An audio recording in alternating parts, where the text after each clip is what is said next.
이제 우리 다 같이 주악에 맞춰 묵도하심으로 주일날 2부 예배를 시작하겠습니다.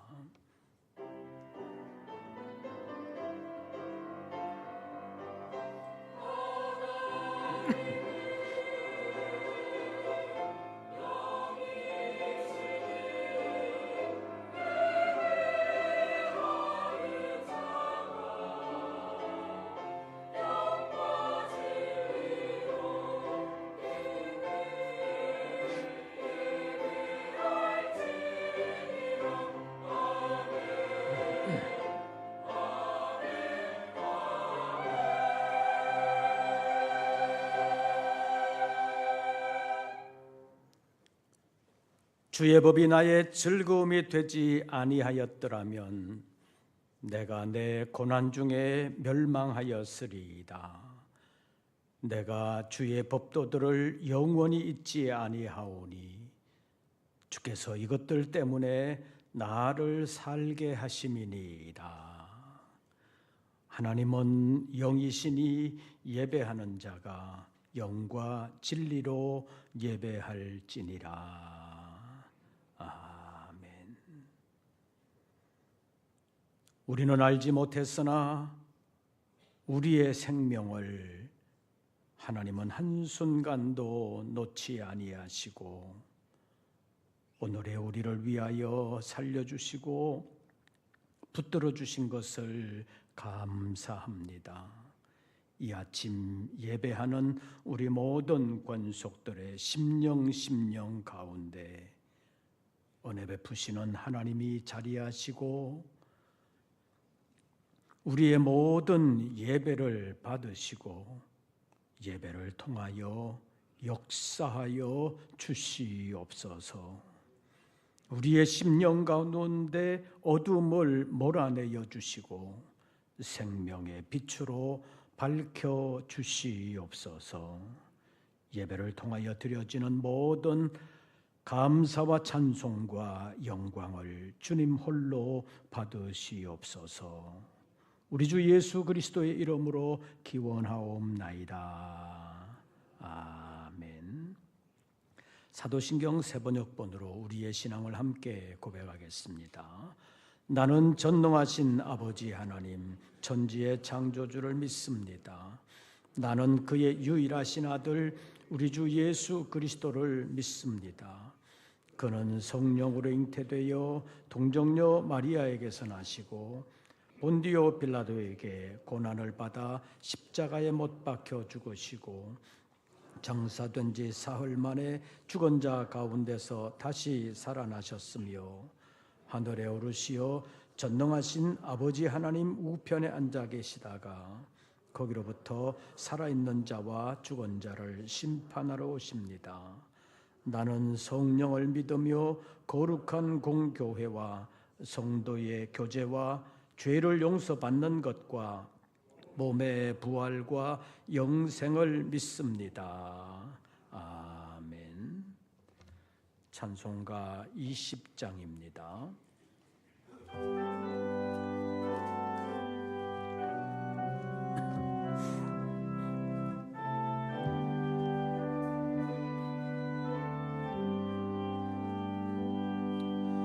큰 영광 중에 계신 주 나 찬송합니다.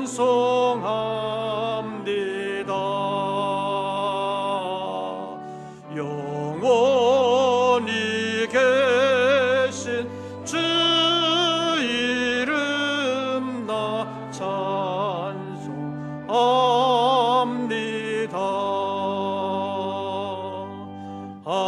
한없이 크신 능력을 나 찬송합니다.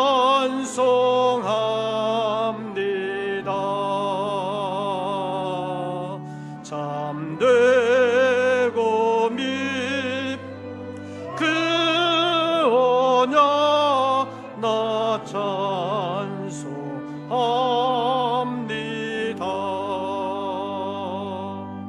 온 천지 창조하시던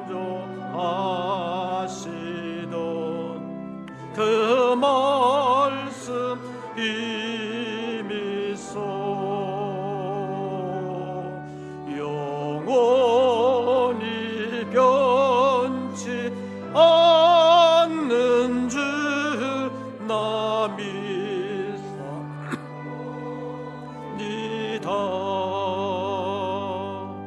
그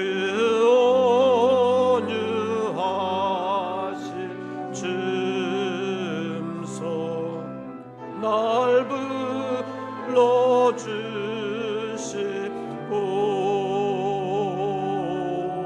그 품에 품어 나 찬송합니다.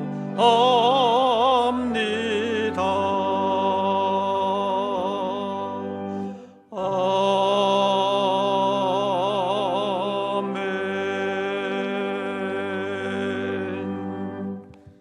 오늘의 성시 교독은 81번입니다.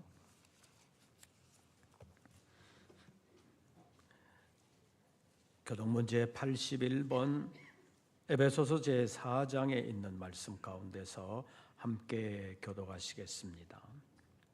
그러므로 주 안에서 갇힌 내가 너희를 권하노니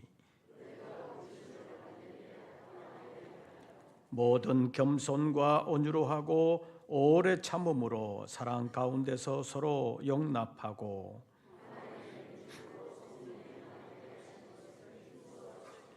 몸이 하나요 성령도 한 분이시니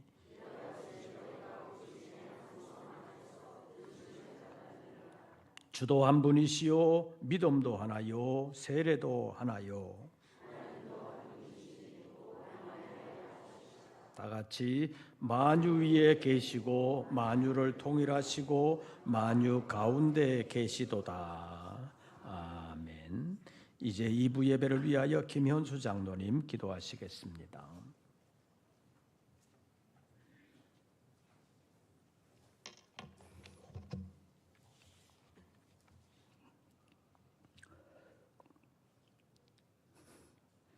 전능하시고 거룩하신 하나님 아버지, 거룩한 주일 저희들을 은혜의 자리로 불러주시고 주님 앞에 나와 예배드리게 하시니 감사드립니다. 이 시간 우리의 마음과 뜻과 정성을 다해 주님께 찬양과 영광을 올려드리는 귀한 예배로 드리게 하여 주시옵소서. 자비로우신 주님, 지난 한 주도 우리의 욕심과 자만으로 인하여 말씀에 합당한 삶을 살지 못하였음을 고백합니다. 우리의 믿음이 연약함을 용서하여 주시고 새롭게 하여 주시옵소서. 하나님 아버지께 부끄럽지 않는 삶을 살길 바라오니 이 예배를 통하여 순결한 믿음과 주님께서 원하시고 기뻐하는 삶을 살아갈 수 있도록 저희들을 인도하여 주시옵소서. 어느덧 올해도 절반이 지나가고 있습니다.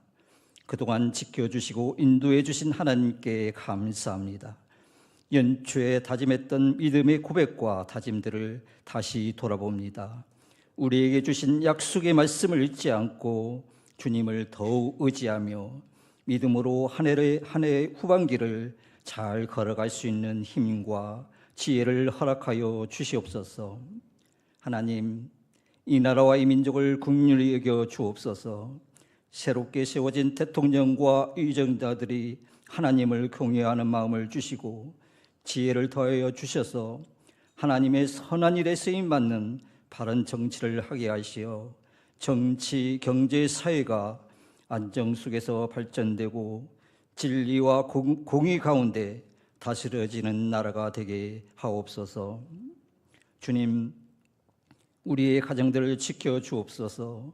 무더위와 장마 속에서 우리의 안전과 건강을 보장하여 주시고 우리의 일터도 보장하여 주옵소서. 육신의 병마로 영적으로 물질로 힘들어하는 성도들을 지켜주시고 함께하여 주옵소서. 이루와 평안 속에서 감사와 기쁨으로 주님의 사랑을 기억하며 말씀대로 살아갈 수 있도록 우리의 가정을 보장하여 주시옵소서. 주님, 준비하고 있는 교회학교 각 부서의 여러 맹세를 위하여 기도합니다. 준비하는 교사들과 봉사자들에게 지치지 않는 힘과 주님의 사랑을 부어주셔서 주님의 은혜 가운데 안전하게 진행될 수 있도록 인도하여 주옵소서.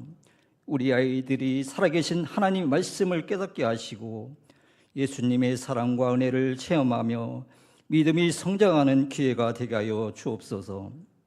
주님, 제11차 영국 삼위자생회가 얼마 남지 않았습니다. 복음과 같이 이루는 우리 교회가 주의 말씀에 굳건히 서는 공동체가 되게 하시고 성령 안에서 사랑으로 하나 되어 협력하고 간절한 기도로 준비하게 하여 주셔서 귀한 성회로 충분히 감당할 수 있도록 인도하여 주옵소서. 말씀 준비하시는 목사님 어려움 없게 하시고 무더위에 지치지 않고 성령으로 붙들어 주옵소서. 주시는 말씀을 통해 참석하는 목회자들에게 성령의 능력과 확신을 주시고 새 힘을 주셔서 사역지에서 지치지 않고 기쁨과 감사로 복음의 사역을 끝까지 감당할 수 있도록 마음과 영혼에 주님의 평화를 인도하여 주시옵소서. 이 시간 말씀 전하신 목사님, 그 말씀을 통해 우리의 심령이 회복되고 날마다 새로워져서 새 힘을 얻고 말씀 안에서 거룩한 삶을 살아가는 한 주 되게 하여 주옵소서.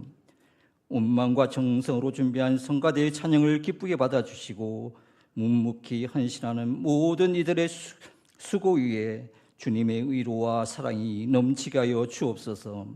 이 모든 말씀 우리 주 예수 그리스도의 이름으로 기도드립니다. 아멘.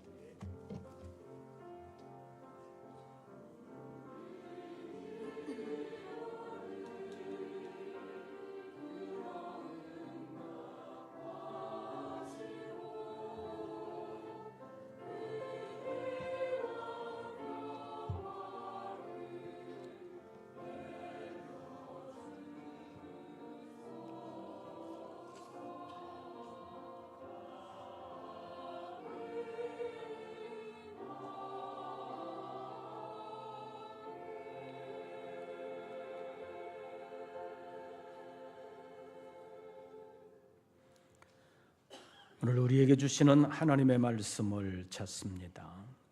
신약성경 에베소서 제5장입니다. 제가 가진 성경으로는 신약성경 314쪽 에베소서 제5장 15절부터 21절까지의 말씀 함께 교독하시겠습니다. 그런즉 너희가 어떻게 행할지를 자세히 주의하여 지혜 없는 자같이 하지 말고 오직 지혜 있는 자같이 하여 그러므로 어리석은 자가 되지 말고 오직 주의 뜻이 무엇인가 이해하라.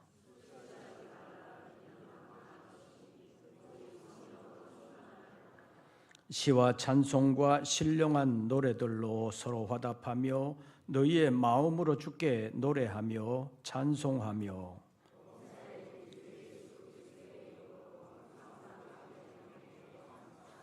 21절 다 같이 그리스도를 경외함으로 피차 복종하라. 아멘. 이제 임마누엘 성가대 찬양이 있겠습니다.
오늘도 주의 이름으로 예배하는 우리 모든 권속들에게 우리 주님의 은혜와 평강이 함께 하시기를 축원합니다.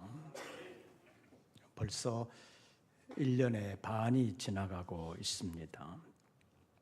그래서 반년을 지나면서 그동안 우리에게 베풀어 주신 주님의 은혜, 또 우리를 지켜주신, 그래서 우리가 살아있는 것에 대한 감사를 다시 한 번 더 생각하는 절기가 우리가 지키는 맥주 감사주일이라고 말할 수 있습니다. 사실 근원을 따져본다면 맥주 감사주일이나 추수 감사주일은 농경사회의 유산이라고 말할 수 있습니다. 그런데 우리는 지금 농경사회가 아닌 도시 가운데 살아가고 있습니다.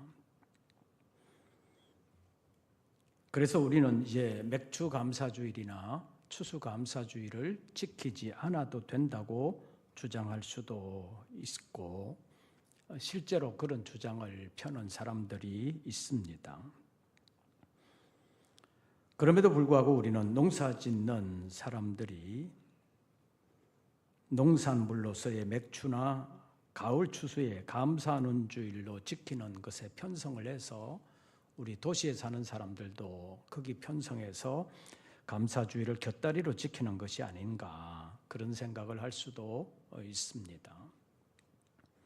그러나 우리는 우리 자신의 신앙의 유익을 위하여, 우리를 위하여 베풀어 주신 주님의 은혜를 잊지 아니하는 감사주일로 지키기를 원하는 것입니다. 그래서 감사의 근원적인 의미를 올바르게 알 필요가 있습니다. 그래서 오늘은 본문 20절 말씀 가운데서 제목을 찾았습니다. 20절 말씀 보시죠. 20절 다 같이 봉독합니다.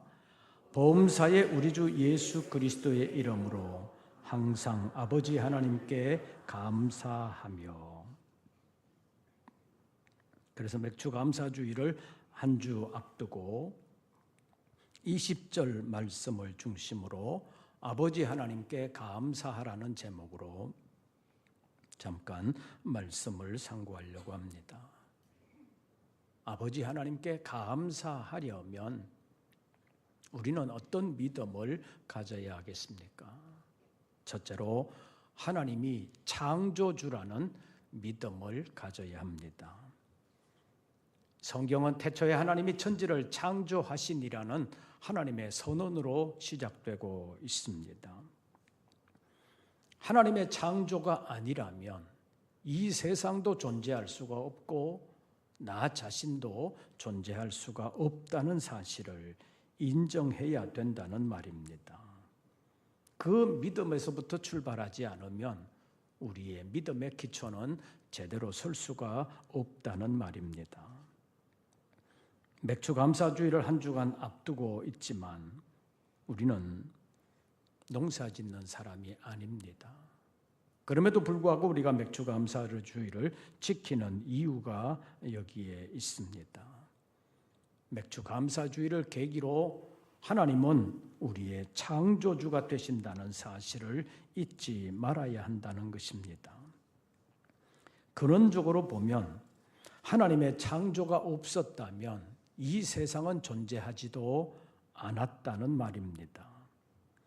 마치 우리의 육신의 부모, 육신의 아버지가 계시지 않았더라면 나라는 존재가 세상에 태어나지도 않았을 것이라는 것과 비슷하다고 말할 수 있습니다.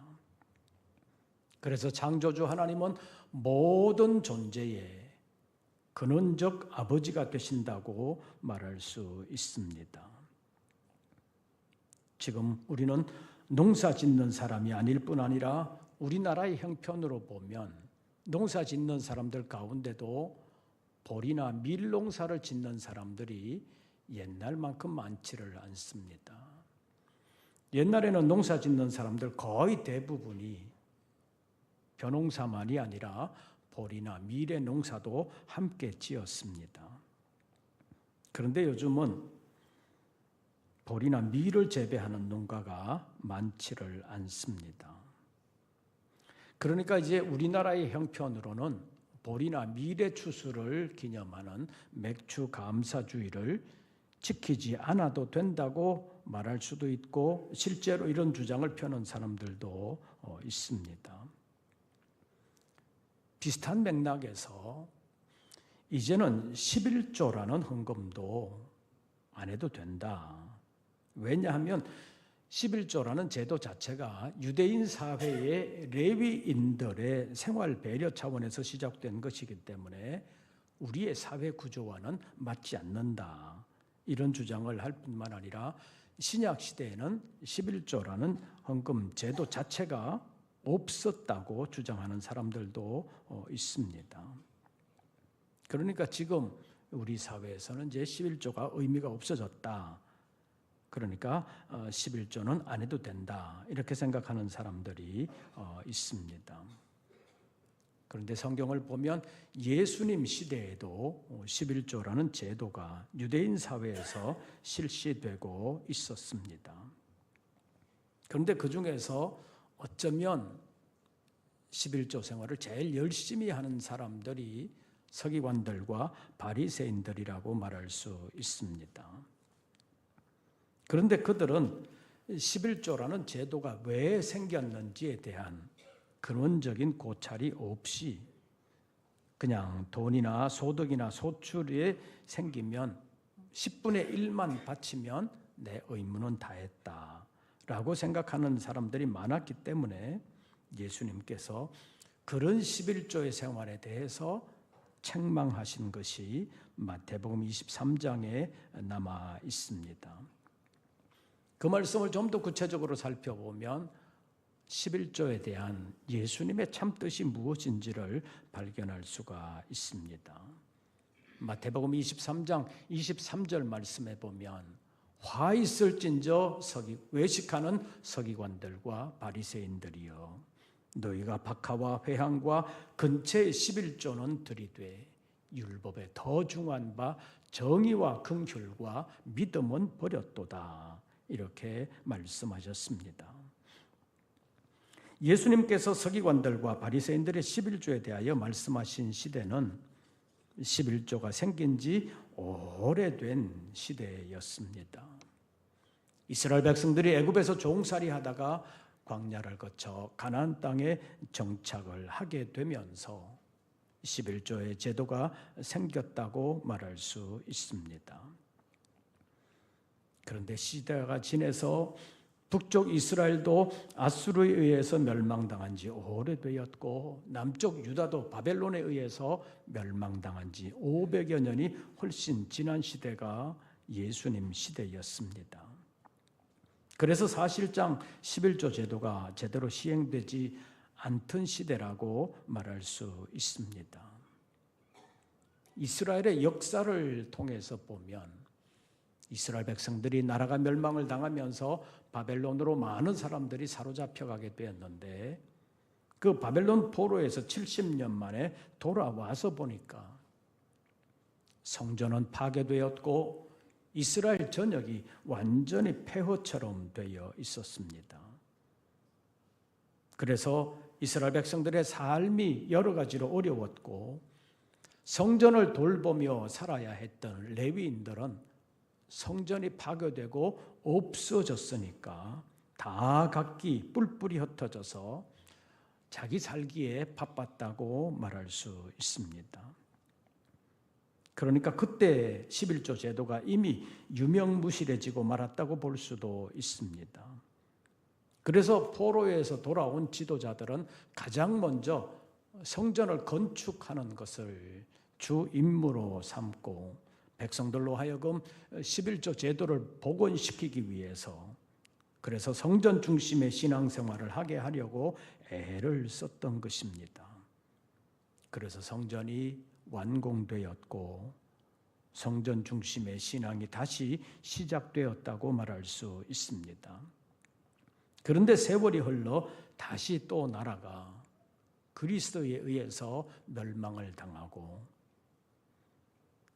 헬라의 지배를 받다가 다시 로마의 지배를 받는 시대가 되었습니다. 그 시대가 바로 예수님께서 오셔서 활동하시던 시대였습니다. 그때는 스룹바벨 성전이 헤롯 성전이라는 이름으로 더욱더 증개축되면서 확충되었고 성전이 이스라엘 자손들의 신앙의 명맥을 이어가는 듯 했습니다.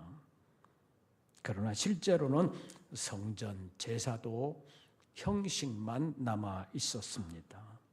그 근본 정신을 잃어버린 지가 오래되었다고 말할 수 있습니다. 그런데 그때 서기관들과 바리새인들은 그래도 11조 생활의 명맥을 이어가고 있었다고도 볼 수 있습니다. 그런데 예수님은 그들을 향하여 다른 사람들은 11조 생활을 잘 안 하는데 너희는 그래도 11조 생활을 잘하고 있구나. 그러면서 칭찬하신 것이 아니라 도리어 그들을 책망하셨습니다. 왜냐하면 그들이 11조의 정신을 잃어버렸기 때문입니다. 이런 상황에 대하여 예수님은 정확한 처방을 내리셨습니다.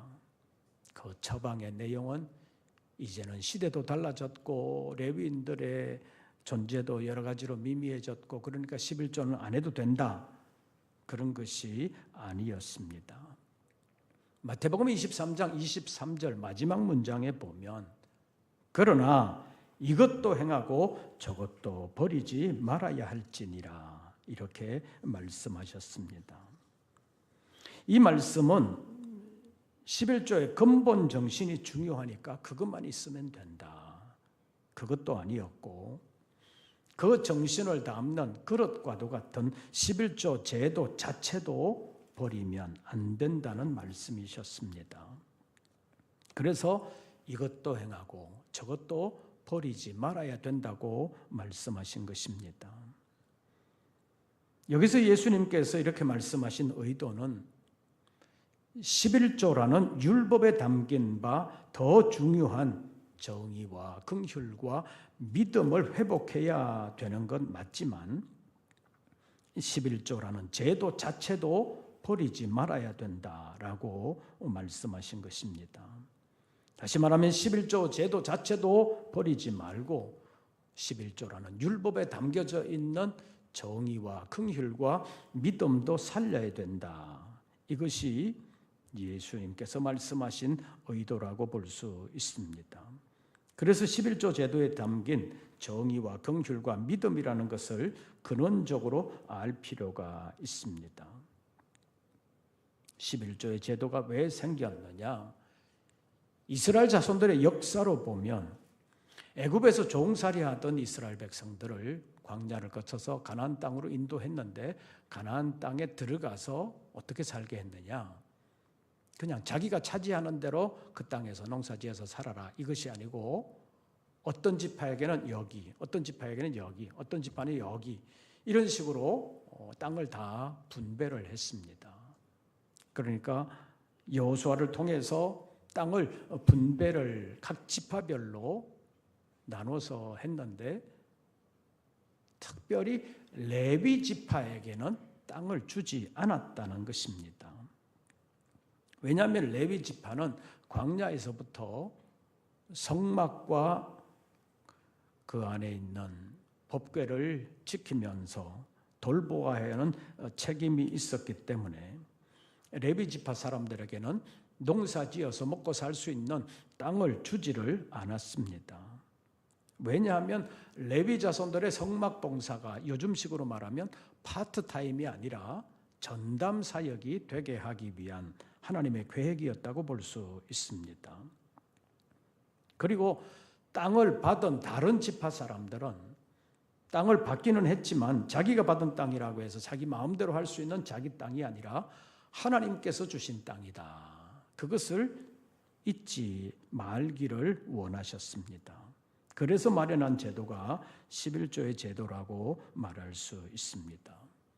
그래서 11조를 내면서 이 땅은 본래부터 내 땅이 아니라 하나님이 주신 땅이다. 그것을 잊지 말라는 것입니다. 또 농사를 지어서 소출이 생겼을 때 내가 농사를 짓기 위해서 애를 썼지만 이 소출에는 나의 노력만이 있는 것이 아니라 하나님이 주신 하나님의 주권을 잊지 말라는 의미가 들어있다는 사실을 알아야 했습니다. 그러니까 11조 제도를 통해서 초기 성전 봉사를 했던 레위인들의 생활비 문제를 해결한 것은 맞지만 11조 제도 자체가 레위인들의 생활비 문제만을 해결하기 위한 제도는 아니었다는 것입니다.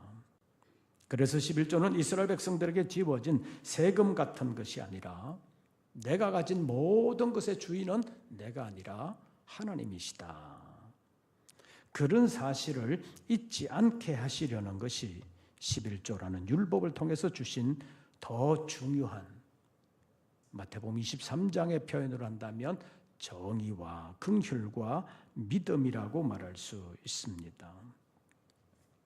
비유적으로 말하면 이런 것입니다. 우리가 어떤 집에 살면서 자가 소유가 아니라면 새로 사는 거잖아요. 새로 살면서 이 집이 내 집이 아니라는 사실을 언제 실감해요? 전세 사는 사람들은 전세 기간이 끝나가지고 이사 가야 될 때 또 어디로 가야 되나 그런 실감이 들고 가장 실감을 자주 하는 사람은 월세로 사는 사람입니다. 매월 월세를 낼 때마다 이 집은 내 집이 아니구나 그런 실감을 한다고 말할 수 있습니다. 성경의 11조에 담긴 뜻이 바로 이런 것이라고 볼 수 있습니다. 어떤 소득이 생길 때마다 내가 노력을 해서 이 열매가 있는 것도 물론 있지만 모든 것의 주인은 누구시다? 하나님이시다. 그것을 잊지 말라고 하는 뜻이 그 제도 안에 담겨져 있는 아주 중요한 의미라고 볼 수 있습니다. 그런데 예수님 당시에 서기관들과 바리새인들은 11조 생활은 나름 열심히 했습니다. 외형적으로 보면 아주 철저한 11조 생활을 했습니다.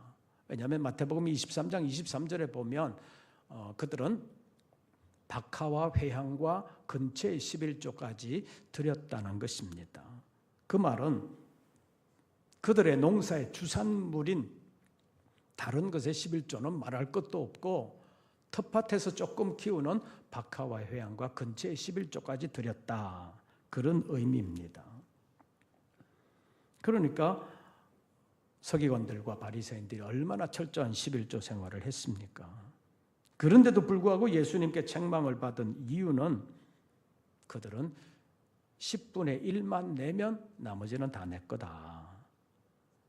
그렇게 생각을 했다는 것인데 그것은 하나님의 전체 주권을 인정하지 않는 것이기 때문에 예수님의 책망을 받았다고 말할 수 있습니다. 그래서 11조의 근본 정신은 내가 노력해서 얻은 소득이라고 해서 다 내 것이다. 그것이 아니라 하나님이 내게 허락해 주신 것이다. 근본적으로 모든 것의 주권은 하나님께 있다. 그런 믿음을 잊지 않게 하시기 위하여 만든 제도라는 사실을 알아야 된다는 것입니다. 이런 믿음이 없었다면 구약시대 때도 11조가 없었을 것입니다. 할 수가 없었을 것입니다. 왜냐하면 땅을 받은 사람들이 이 땅은 내가 받은 내 땅이다. 그리고 농사를 지은 것도 내가 노력해서 얻은 내 노력의 결과다. 그렇게만 생각하면서 내가 11조를 왜 바쳐? 이렇게 생각을 했다면 구약시대 때도 11조 생활을 할 수가 없었을 것입니다. 그러나 이스라엘 자손들이 11조 생활을 잘 했다는 사실은 이스라엘 자손들의 믿음이 하나님의 주권을 인정하고 있었다는 사실을 보여주는 것입니다. 사실 지금도 태국 같은 나라에서는 그런 믿음이 좀 있습니다. 태국에서 땅을 사고 파는 일들이 있는데 그 땅을 사고 팔 때 땅 모든 권리는 내 것이다. 이렇게 생각하고 땅을 사고 파는 것이 아니라 태국의 모든 땅은 누구의 것이다? 국왕의 것이다. 이런 믿음이 지금도 있습니다. 그래서 땅을 사고 판다는 것은 땅에 대한 전체 모든 소유권을 사고 파는 것이 아니라 땅을 사용할 수 있는 사용권을 사고 파는 것이다. 땅의 소유권은 국왕에게 있다. 이런 믿음이 태국 국민들에게 있기 때문에 사용권을 서로 매매한다. 이렇게 생각한다는 것입니다. 이런 것이 가능한 이유는 지금도 태국 국민들은 나에 대한 모든 것도 국왕의 소유다. 나는 국왕의 소유물이다. 이렇게 생각할 정도로 왕의 주권을 인정하는 것이 지금 태국의 상황이라는 것입니다. 그래서 태국에서 만약에 쿠데타가 일어나가지고 군부가 정권을 잡으면 군부가 마음대로 할 수 있을 것 같은데 그 군부도 무릎을 꿇고 국왕 앞에 가서 허락해 주십시오 라고 허락을 받아야 그 다음에 정통성을 인정받는다고 생각하고 국민들이 따른다는 것입니다. 왜 그런 일이 있느냐? 땅뿐만 아니라 태국의 모든 주권은 왕에게 있다. 그런 믿음이 지금도 태국에는 있다는 것입니다. 이런 것을 성경적인 신앙의 관점에서 보면 만물의 주인은 만물을 지으신 창조주 하나님이시다. 이런 사실을 인정해야 된다는 것입니다. 이것이 창조신앙입니다. 다음 주 맥주 감사주의를 지키게 되면서 우리는 농사를 짓지 않지만 만물의 주인은 누구시다? 하나님이시다. 그런 믿음을 다시 한 번 더 점검하는 기회가 되시기를 바랍니다. 두 번째로 하나님의 구원하심에 대한 감사를 회복하는 계기로 삼아야 합니다. 사실 농사 짓는 사람이 추수를 하면서 소출에 대하여 맥주 감사나 추수 감사를 하는 이유는 내가 농사를 짓느라고 떼약볕 아래에서도 수고를 하기는 했지만 내가 아무리 노력을 했어도 하늘이 도와주지 않았다면 농사의 소출은 없었다라는 믿음이 있었기 때문이라고 볼 수 있습니다. 성경으로 말하면 농사를 위한 이른 비와 늦은 비는 다 하나님의 은혜라는 말입니다. 그래서 야고보서 5장 7절 말씀에 보면 농부는 땅에서 나는 귀한 열매를 바라고 이른 비와 늦은 비를 기다린다고 표현하고 있습니다. 이것은 농부의 모든 수고도 하늘에서 내리는 이른 비와 늦은 비의 은총이 없다면 농부의 수고는 헛수고가 되고 만다는 사실을 보여주고 있다는 것입니다. 마찬가지로 우리의 구체적인 삶의 현장에서 하나님이 우리에게 베풀어 주시는 구원의 은총이 없다면 우리의 모든 수고가 다 헛수고가 되고 만다는 것입니다. 이번 맥주 감사주의를 지키면서 우리는 농사 짓지 않지만 우리 삶의 현장에서 우리가 수고하는 모든 것의 열매에는 내 노력만이 있는 것이 아니라 하나님의 은혜가 함께 있다라는 사실을 잊으면 안 된다는 것입니다. 모든 농산물에도 농부의 수고가 녹아 있다는 사실을 알아야 합니다. 그래서 식탁에서 농산물을 대할 때마다 농부들의 수고를 잊지 않아야 된다고 말할 수 있습니다. 그러나 거기에는 농부들의 수고만 있는 것이 아니라 하나님의 은혜가 있다. 하나님이 햇빛과 비를 주시지 않았다면 이 농산물 하나도 내게까지 올 수는 없었다라는 사실을 잊지 말아야 된다는 것입니다. 그래서 작은 농산물 하나에도 농부의 수고뿐만 아니라 하나님의 은총이 함께 녹아져 있다는 사실을 알게 하는 것이 맥주 감사주의를 지키는 목적이라고도 볼 수 있습니다. 그래서 우리는 매일의 식탁을 대하면서 매일 먹는 농산물 속에서도 하나님의 은혜가 있다라는 사실을 잊지 않았으면 좋겠습니다. 그래서 이번 맥주 감사주를 지키면서 창조주 하나님의 주권에 대한 신앙, 그리고 구속주 하나님에 대한 감사의 신앙을 다시 한 번 더 회복하는 계기가 되시기를 바랍니다. 20절 말씀 다시 한 번 더 보시지요. 20절 우리 다 같이 봉독합니다. 범사에 우리 주 예수 그리스도의 이름으로 항상 아버지 하나님께 감사하며, 범사에 감사하며 항상 감사하되 아버지 하나님께 감사하라고 말씀하고 있습니다. 오늘 설교 제목을 한번 따라해 보시죠. 아버지 하나님께 감사하라. 기도하겠습니다.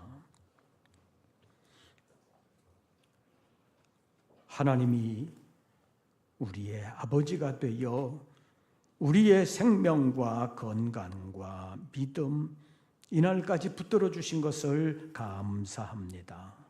앞으로도 지켜주실 줄로 믿습니다. 하나님의 나라에 들어가는 그때까지 하나님은 우리의 아버지가 되사 우리를 지키시고 인도하시며 보장해 주실 줄로 믿습니다. 내 노력만 가지고 되는 것이 아니라는 사실을 늘 기억하고 하나님과 함께하는 우리 모든 권속들 되게 하여 주시옵소서. 예수님의 이름으로 기도하옵나이다. 아멘. 찬송가 429장 부르시면서 준비하신 예물 드리겠습니다.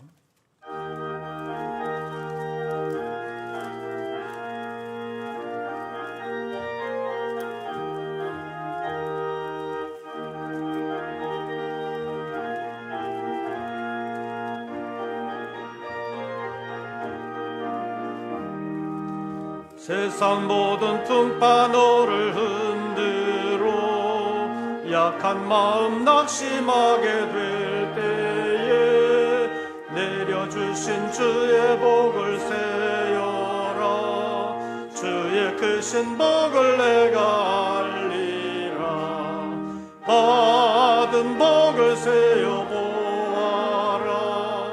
크신 복을 내가 알리라. 받은 복을 세어 보아라. 주의 크신 복을 내가 알리라. 세상 근심 걱정 너를 누르고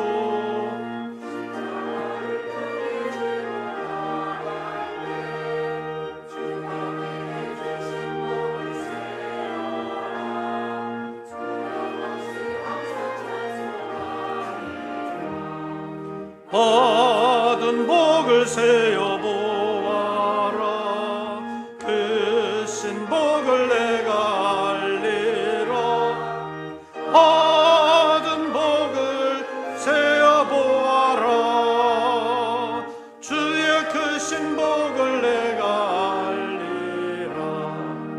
세상 권세 너의 앞길 막을 때 주만 믿고 낙심하지 말아라.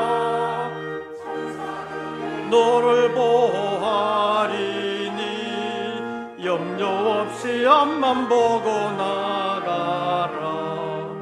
받은 복을 세어 보아라.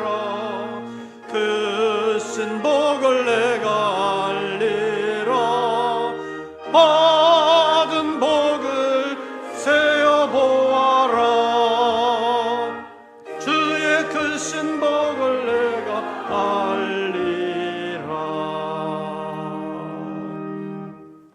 기도드리겠습니다. 오늘도 저희들을 하나님의 은혜로 품어주심으로 우리의 생명이 오늘까지 연장되어 주님의 전에 찾아나와 예배할 수 있게 하신 하나님의 은혜를 감사합니다. 하나님의 은혜를 은혜로 알고 하나님과의 관계성 속에서 늘 주님으로 모시고 살아가는 저희들 되게 하여 주시옵소서. 우리 하나님께서 우리 모든 믿음의 권속들의 구체적인 삶의 현장에서 늘 함께하여 주시옵소서. 이 시간 예배하며 11조와 감사의 예물, 선교의 예물, 서원했던 예물을 주님 앞에 올립니다. 지금까지 살아온 것이 주님의 은혜인 줄로 알고 앞으로 살아가는 일에도 주님의 은혜가 필요하다는 사실을 알고 늘 주님 앞에서 살아가는 우리 모든 권속들 되게 하여 주시옵소서. 이 믿음으로 말미암아 하나님의 인도하심을 받으며 어려운 이 세계 역사 속에서도 하나님의 보장을 받는 믿음의 일꾼들 되게 하여 주시옵소서. 내가 아무리 노력한다 할지라도 하나님의 보장이 없다면 오늘도 제대로 살아갈 수 없는 것이 우리의 연약함이오니 이 시간 예배하는 우리 모든 권속들을 붙들어 주시고 주님의 은혜의 품에 품어 주시옵소서. 새로운 한 주간을 살아가는 동안 성경의 하나님을 나의 아버지 하나님으로 모시고 그 하나님과 함께하는 우리 모든 권속들 되게 하여 주시옵소서. 이제는 우리 구주 예수 그리스도의 은혜와 아버지 하나님의 크신 사랑과 성령님의 교통하심이 다시 한 번 더 믿음을 새롭게 하며 한 주간을 새롭게 시작하는 우리 모든 권속들 위에 이제부터 영원토록 함께 하시기를 축원하옵나이다. 아멘.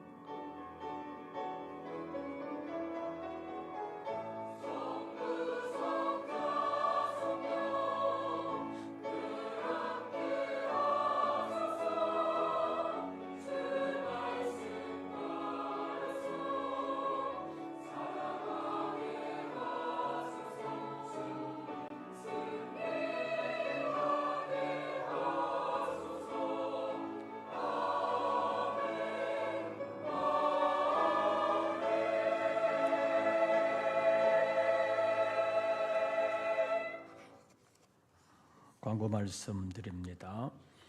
성령 강림 주일은 지났지만 늘 성령의 인도함을 받기 위해서 애쓰시기를 바랍니다. 다음 주일은 맥주 감사 주일로 지킵니다. 한 해의 절반을 보내면서 주님의 은혜를 기억하는 기회가 되시기를 바랍니다. 그리고 다음 주일 오후 예배는 교사 헌신 예배로 드립니다. 특별히 다음 주 교사 헌신 예배는 외부 강사가 오셔서 설교하기로 되어 있습니다. 여러분들 많이 참여하셔서 함께 은혜 받고 또 교사들을 격려해 주시는 기회가 되시기를 바랍니다. 이번 주 토요일에 결혼식이 있습니다. 김순희 권사님의 자녀 윤지웅 양의 결혼식이 오는 토요일 오후 3시 연세대학교 동문회관 3층에서 있습니다. 그리고 교회학교 여름 행사가 7월 하순부터 8월 초순까지 있습니다. 일정이 주보에 있으니까 참고하시고 기도해 주시기를 바랍니다. 그리고 이제 제11차 영국 사명자 생회가 정말 얼마 남지 않았습니다. 7월 둘째 주간에 있을 예정입니다. 7월 둘째 주일 지나고 영국으로 갈 예정입니다. 위에서 기도해 주시기를 바랍니다. 나머지 광고들은 주보를 참고해 주시기를 바랍니다. 새로운 한 주간 주 안에서 평안하시고 승리하시기를 빕니다. 이것으로 2부 예배를 모두 마치겠습니다.